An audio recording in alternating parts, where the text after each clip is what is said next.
នឹកស្មានមានប្រលៀនយន្តហងប្រដឹងស្ថានសង្ឃនៅលើទឹកដី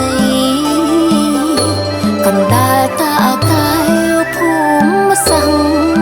ស្រុកបីចំរៀងបនថ្មីរំលឹកនឹក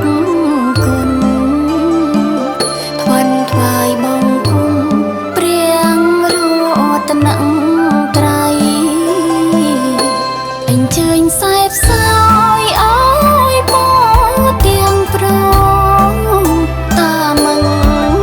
តាកូនអង្គអង្គថប់ប្តីវត្ថុស័ក្តិសិទ្ធិទឹងទាំង8បរមត្តបារមីជ័យភូមិប្រលៀនសូមប្រងប្រទានពរជ័យប្រចាំយាយតែផ្សាងភ្នំតាព្រំគុំម្ដាយតាត្រពាំងស្លែងតែងជួយសកម្ម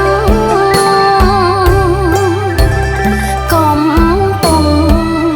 ដំរីដែលជាវ័នពាន់ឆ្នាំភ្នំមិនភ្នំបាំងភ្នំតូចតែជាស្អីទីប្រលៀនថ្មីបីដូចសួឋានអាកាសយានដ្ឋានអន្តរជាតិដែលចូលមរតកលេញធ្លោកម្ពុជាធ្វើបានសុវត្ថិភាពហងហើដំណើរសុខសាន្តល្បីល្បាញថ្កើងថ្កើនតវងពងសាយអង្គឆាំងរជាងខ្មែរធនថាសន្តិភាព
អញ្ជើញសែបសោ